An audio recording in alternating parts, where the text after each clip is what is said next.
नमस्कार मैत्रिणींनो, कशा आहात? आशा करते स्वस्त आणि आनंदी असाल. मी पण छान आहे. नेहमीप्रमाणे वॉकिंग करून आली, चहा ठेवला आणि अंगणात आले. आता झाडांना 2 दिवसाआड पाणी द्यावं लागतं. पावसाळ्यात पाण्याची गरज नसते, त्यामुळे आता लक्षातच येत नाही की झाडांना पाणी द्यायचं आहे. आमच्याकडे दुपारून समोर खूप ऊन असते, त्यामुळे कुंड्यातलं पाणी लवकर सुकून जातं. आज लक्षात आलं पाणी द्यायचं आहे म्हणून. बरेच झाडं थोडी कोमेजल्यासारखी झाली आहेत. आधी म्हटलं झाडांना पाणी देऊन देते, मग अंगणात पाणी टाकते. कारण की कुंड्यात पाणी टाकताना कुंड्यातली माती बाहेर पडते. मग अंगण आणखी खराब होतं. झाडांना पाणी टाकलं आणि मग अंगण छान धुवून घेतलं. आता आमच्याकडे थंडी बऱ्यापैकी सुरू झालेली आहे. अंगणातलं काम आटोपलं आणि मग आली किचन मध्ये स्वयंपाक करायला. स्वयंपाकाला सुरुवात केली. नेहमीप्रमाणे गंजात भात ठेवला आणि कुकरमध्ये वरण घातलं. स्वयंपाक तसा अर्धा पाऊण तासाचं काम, पण अगोदर तयारी नसली की वेळेवर धावपळ होते. त्यात घरात जर 2 मुलं असतील तर दोघांना 2 वेगवेगळ्या भाज्या आवडतात आणि दोघांपैकी एक जण आवडत नसलं तरी भाजी खाऊन घेतो, पण एक जण उपाशी राहणार पण खाणार नाही असा असतो. मग काय, आपण आई, मुलगा उपाशी राहणार तर कसं चालणार? मग आपण त्याच्या आवडीची भाजी बनवतो. पण होतं काय, जो मुलगा आवडत नसतानाही जेवतो त्याच्या आवडीनिवडीकडे आपलं लक्षच जात नाही. मग एखाद्या वेळेला तो मुलगा पण म्हणतो माझ्या आवडीचे तर काही बनतच नाही. तुमच्याकडे पण कधी असं होतं का? होत असेल तर मला नक्की सांगा.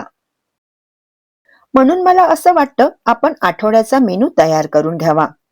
कोणत्या भाज्या बनणार, मुलांना कोणत्या भाज्या आवडतात, त्यांच्या आवडीनुसार थोड्या थोड्याच बनवा, पण दोघांचाही विचार करून बनवा. कोणत्या दिवशी कोणती भाजी बनवायची हे आधीच ठरवून असेल तर आपल्यालाही बरं पडतं बाजारातून भाज्या आणायला. दुसरं मला असं वाटतं की भाजीपाला हा एकदम आठवड्याचाच घेऊन यावा किंवा कमीत कमी आठवड्यातून 2 वेळा आणावा. त्यामुळे पण आपल्याला स्वयंपाक करताना विचार येत नाही की भाजीला काय करावं. आणि आठवडी बाजारातून भाज्या आणल्या तर त्या थोड्या स्वस्त पण पडतात. सकाळी स्वयंपाकाला आपल्याला घाई असते, मुलांचे डब्बे, मिस्टरांचे डब्बे, त्यामुळे आपल्याला काही पूर्वतयारी सुद्धा करून ठेवावी लागते. जसं मसाल्याचा डब्बा जर खाली झालेला असेल तर त्याला रात्रीच भरून ठेवून द्यावं, म्हणजे सकाळी आपल्याला धावपळ होत नाही. भेंडीची भाजी करून झाली, परत मला आणखी एक भाजी करायची आहे. छोट्या मुलाला तोंडले आवडतात तर त्यासाठी तोंड्याची भाजी करणार आहे. आधी ठरवलेले असल्यामुळे मिस्टर बाजारातून तोंडले घेऊन आले. भाजीपाला आला की लगेच भरून ठेवून दिलं की बरं होतं, पसारा काही होत नाही. कांदे बटाटे ठेवण्यासाठी आपण अशी रॅक वापरतो, तर त्यात कांदे ठेवण्याआधी एक पेपर जरूर ठेवा, म्हणजे कांद्यांच्या सालांचा कचरा हा खाली पडणार नाही आणि रॅकच्या खालची जागा खराब होणार नाही. त्यामुळे आपल्याला वारंवार तिथली क्लिनिंग करावी लागणार नाही. सकाळचे माझे जवळपास सर्व काम झालेले आहेत. आज बाथरूम क्लीन करायचे होते, तर मी आधी ते क्लीन करून घेतले आणि आंघोळ करून घेतली. ओटा आणि गॅस शेगडी तेवढी मी क्लीन करायची राहू दिली होती. तर आता हे काम मी आटपून घेतलं. राहिलेली सर्व कामे मी आटपून घेतली. परत एकदा मला फ्रेश व्हावं लागलं. कपडे थोडे ओले झाले होते तर मी चेंज करून घेतले. आपण म्हणतो तर खरं की माझे काम आटोपले, पण असं कधी होत नाही. फ्रेश होऊन झाल्यानंतर परत किचन मध्ये आले. गॅस शेगडीचे स्टँड वगैरे व्यवस्थित लावून घेतले. तोपर्यंत माझ्या जेवणाची वेळ सुद्धा होऊन गेली होती. म्हणजे जेवणाची वेळ माझी तेव्हाच होते जेव्हा माझे सर्व कामं आटपून जातात. सर्व कामं झाल्यावरच मी जेवण करते. स्वतःसाठी जेवण वाढून घेतलं आणि जेवण करायला बसले. या तुम्ही पण जेवायला. जेवण झालं आणि परत आली किचन मध्ये. आज मला थोडी आठवड्याभराची तयारी करून ठेवायची आहे. अशी जी अवांतर कामे असतात ते मी दुपारून करून घेते.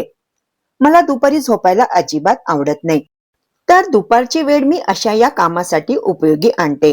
आणि दुसरे म्हणजे हे काम आटपून मला व्हिडिओची एडिटिंग सुद्धा करायची असते. त्यामुळे मला दुपारी झोपायला अजिबात वेळ मिळत नाही आणि मला आवडत सुद्धा नाही. मी नेहमी घरगुती गरम मसाला करून ठेवते, जो आठवडाभर मला चालतो. रेडीमेड पण वापरते, पण कमीच.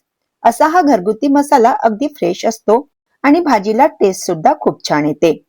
कोणतेही प्रिझर्वेटिव्ह न वापरता केलेला घरगुती गरम मसाला अगदी छान बनतो. त्यासाठी मी इथे अर्धा कप धने घेतलेले आहेत आणि ते आता मी अर्धवट भाजून घेणार आहे. जोपर्यंत धणे भाजतात तोपर्यंत मी लसूण पण सोलून घेते, कारण मला अद्रक लसूणची पेस्ट पण करायची आहे, जी आठवड्याभरासाठी मी करून ठेवते. सोबत तिकडे धणे पण मी बघत आहे. मल्टीटास्क करणं गृहिणीला उत्तमरित्या जमतं, होय ना? धने अर्धवट भाजून झाले की मग मी त्यात 1/4 कप जिरं घालते. जिरे लवकर भाजतात त्यामुळे ते मी नंतर घालते. आता धणे आणि जिरं आपल्याला छानपैकी भाजून घ्यायची आहेत. छान सुगंध सुटेपर्यंत आपल्याला ह्या दोन्ही वस्तू भाजून घ्यायच्या आहेत. धणे आणि जिरे छान भाजून घेतलेले आहेत. आता त्याला एका प्लेटमध्ये आपण काढून घेऊयात. आता इथे आपल्याला काही गरम मसाले घ्यायचे आहेत. मी खडे मसाले थोडे कमीच घालते. यात मी 2 छोटे तुकडे दालचिनीचे घातले आहे, 1 मोठी वेलची, 2 छोट्या वेलच्या, थोडी जावित्री, 1 स्टारफूल घालायचे आहे. स्टारफूलच्या आतमध्ये बिया असतात, त्या आपल्याला काढून घ्यायच्या आहेत, कारण की त्यामुळे कळवटपणा येतो. थोडं दगडी फूल घालायचे आहे, 5-6 लवंग घालूया आणि 5-6 मिरी. आता ह्या खड्या मसाल्यांना आपल्याला छान भाजून घ्यायचं आहे. खडे मसाले भाजून झाले. आता हे मसाले आपण काढून घेऊया आणि परत मी गॅस स्टोव्हवर पॅन ठेवते आहे. आता मला करायची आहे जवसाची चटणी. हप्ताभर आपल्याला जेवणासोबत चटण्या लागतातच, तर त्यासाठी मी पॅन मध्ये जवस घेतले आहे. आता त्याला छान भाजून घेते आहे. जवस छानपैकी भाजून झाले. आता त्याला एका प्लेटमध्ये काढून घेते आणि परत पॅन मध्ये मी घालत आहे थोडे तीळ. आता तीळ पण आपल्याला छानपैकी भाजून घ्यायचे आहेत. तीळ पण छान भाजून झालेले आहेत. आता त्याला पण मी प्लेटमध्ये काढून घेते. परत तोच पॅन मी गॅस स्टोव्हवर ठेवला आणि त्यात 1 चमचा तेल घातलं. 5 ते 6 लसणाच्या पाकळ्या घातल्या आणि 3 ते 4 लाल सुक्या मिरच्या घातलेल्या आहेत. अर्धा चमचा जिरं घातलेलं आहे. आता लसणाच्या पाकळ्या आपल्याला सोनेरी रंगावर येतपर्यंत परतून घ्यायच्या आहेत. तेवढ्या वेळात बघा सोबत सोबत माझे लसूण सुद्धा सोलून झालेले आहे. अद्रक सुद्धा मी पाण्यात घातले होते. आता अद्रक सुद्धा सोलून घेते. अद्रक सोलून झाले. जे मसाले आपण भाजले होते ते थंड झाले आहे. आता मसाला मी मिक्सर मधून बारीक करून घेते.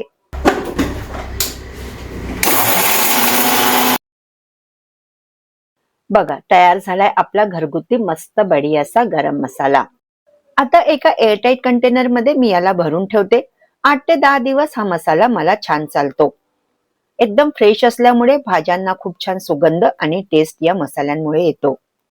जे जवस आणि तीळ भाजून घेतले होते ते आता थंड झालेले आहेत. त्याला पण मी आता मिक्सी जार मध्ये घेतला आहे. लसूण आणि लाल मिरची जी आपण तळली होती ती सुद्धा थंड झाली आहे. त्याला पण मी आता मिक्सी जार मध्ये टाकून घेणार. चवीप्रमाणे मीठ घालून आता मिक्सर मधून आपल्याला बारीक चटणी काढून घ्यायची आहे. आता हा पॅन परत आपण गॅस स्टोव्हवर ठेवू. यामध्ये थोडं तेल आहे, त्यातच आपण थोडं हिंग घालूया. इथे तुम्ही चटणी टेस्ट करून घ्या. तुम्हाला जर मीठ आणि मिरची अजून तुम्हाला पाहिजे असेल तर तुम्ही तेलामध्ये थोडं तिखट आणि मीठ घालू शकता. आता ही वाटलेली चटणी पॅन मध्ये घालून घ्यायची आहे आणि छान मिक्स करून घ्यायची आहे. 1-2 मिनिटं छान मिक्स करून घेऊया आणि आता आपली ही चटणी तयार झालेली आहे. आता गॅसची फ्लेम बंद करून देऊ आणि याला थंड होऊ देऊ आणि मग एका भरणीमध्ये भरून ठेवू. चला माझा गरम मसाला तयार करून झाला, चटणी तयार करून झाली. आता आठवड्याभरासाठी लसूण अद्रकची पेस्ट तयार करून घेते. अद्रक लसूणची पेस्ट झालेली आहे आणि आज मला जे अवांतर काम करायचे होते ते पण आटोपले आहे. चटणी बनवून झाली, मसाला तयार झाला आणि पेस्ट करून झाली. प्रत्येक आठवड्यात मी वेगवेगळी चटणी करून घेते. आता आठवडाभर मला काही हे काम परत करायचे नाही. आणि मैत्रिणींनो, आजचा व्हिडिओ पण मी इथेच थांबवते. व्हिडिओ आवडला असेल तर एक लाईक जरूर करा, कमेंट्स करा, शेअर करा आणि माझ्या चॅनलला सबस्क्राईब करायला विसरू नका.